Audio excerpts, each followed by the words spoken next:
ഈശോ മിശിഹായ്ക്ക് സ്തുതിയായിരിക്കട്ടെ. ഈശോയിൽ സ്നേഹമുള്ളവരെ, നോമ്പുകാല വിചിന്തനങ്ങളിലൂടെ കടന്നു പോകുമ്പോൾ നമ്മൾ ഏറ്റവും കൂടുതൽ ഈശോയുടെ അടുത്തിരുന്ന് പ്രാർത്ഥിക്കുവാനാണ് സമയം കണ്ടെത്തുന്നത്. പണ്ട് കാലങ്ങളിൽ എന്നതിലേക്കാൾ ഈ കാലഘട്ടങ്ങളിൽ പ്രാർത്ഥനകളിൽ നമ്മൾ എത്രമാത്രം ആകൃഷ്ടരാകുന്നുണ്ട് എന്നൊരു ചിന്തനമാണ് ഞാൻ നടത്താൻ പോകുന്നത്. ഇപ്പോൾ നമ്മൾ മനസ്സിലേക്ക് കൊണ്ടുവരേണ്ടത് ലൂക്കായുടെ സുവിശേഷത്തില് ഈശോയുടെ പ്രാർത്ഥനയെ പറ്റി പറയുന്നത് അവൻ ഒരു കല്ലേറെ ദൂരം മാറി മുട്ടിന്മേൽ വീണ് പ്രാർത്ഥിച്ചു എന്ന. ഈ ഒരു മുട്ടിന്മേൽ നിന്ന് പ്രാർത്ഥിക്കുന്നതിന് അതിൻ്റെതായ ഒരു ത്യാഗമുണ്ട്.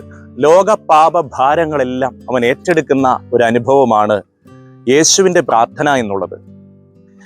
മോശയെ അമേലിക്കരുമായിട്ടുള്ള യുദ്ധത്തിൽ ഇസ്രായേൽ ജനം തോറ്റുകൊണ്ടിരുന്നപ്പോൾ മോശ എന്താ ചെയ്തത്?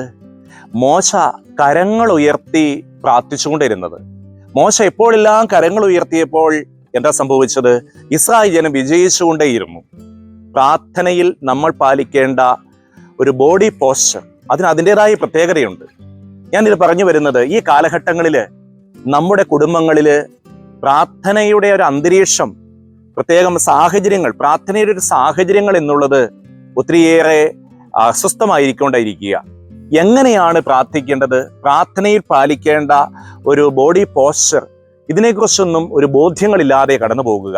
കാരണം പുതിയ കാലഘട്ടത്തിലെ മക്കള് പ്രാർത്ഥനയ്ക്കായിട്ട്, നമ്മുടെ കുടുംബങ്ങൾ നമുക്കറിയാലോ, പ്രാർത്ഥനയ്ക്കായിട്ട് മക്കൾ ഇരിക്കുമ്പോൾ എങ്ങനെയാ, നേരെ കസേരയിലേക്ക് അങ്ങ് ഇരിക്കും, എന്നിട്ട് പ്രാർത്ഥന തുടങ്ങും. പണ്ട് അങ്ങനെയല്ലായിരുന്നു. വൈകുന്നേരം 7 മണി സമയം എന്നുണ്ടെങ്കിൽ അപ്പനോ അമ്മയോ പറയും, എടാ വന്ന് മുട്ടുകുത്തറാന്ന്.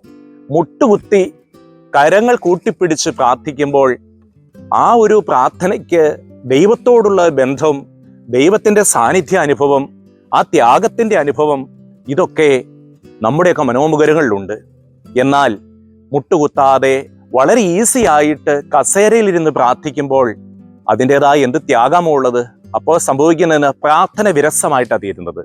ത്യാഗത്തിലൂടെയുള്ള പ്രാർത്ഥനയ്ക്ക് ദൈവസന്നിധി വിലയുള്ളതാവുള്ളൂ. അതുകൊണ്ട് തന്നെയാണ് പിതാമഹന്മാരിലൂടെ കൽപ്പിച്ചരുളിയ ആ ജീവിത ശൈലികള്, ജീവിതക്രമങ്ങള്, നമ്മുടെയൊക്കെ ശാരീരികമായ നിലപാടുകള്, ഇതിനൊക്കെ അതിൻ്റെതായ പ്രാധാന്യമുണ്ട്. അതിനാൽ നമുക്ക് മനസ്സിലേക്ക് കൊണ്ടുവരേണ്ടത്, ഈ നോമ്പുകാലം എനിക്ക് ത്യാഗത്തോടു കൂടി പ്രാർത്ഥിക്കാൻ സാധിക്കുന്നുണ്ടോ?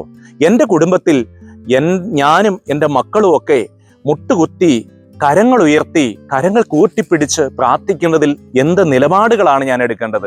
അതിൽ എൻ്റെതായിട്ടുള്ള ഒരു കോൺട്രിബ്യൂഷൻ എന്താണെന്ന് ഞാൻ മനസ്സിലാക്കുക. അതിനാൽ നമ്മൾ ഈ കാലഘട്ടങ്ങളിൽ കൂടുതൽ ത്യാഗത്തോടു കൂടി പ്രാർത്ഥിക്കാൻ, മുട്ടുകുത്തി പ്രാർത്ഥിക്കാൻ, കരങ്ങൾ ഉയർത്തി കരങ്ങൾ വീശി പ്രാർത്ഥിക്കുവാനൊക്കെ ആയിട്ട് സാധിക്കുമ്പോൾ അത് ദൈവവുമായിട്ടുള്ള നമ്മുടെ ബന്ധത്തിന് കൂടുതൽ ഒരു ദൃഢത കൈവരും, ഒരു അഭേദ്യമായൊരു ബന്ധം നിലനിൽക്കും. അതിനാൽ നമുക്കും പ്രാർത്ഥനയിൽ ദൈവികമായ ഒരു രൂപി സ്വീകരിക്കാൻ, ഈശോയുടെ പ്രാർത്ഥനാ ചൈതന്യം ഉൾക്കൊള്ളാൻ നമുക്കും പരിശ്രമിക്കാം. എല്ലാവരെയും ദൈവം അനുഗ്രഹിക്കട്ടെ.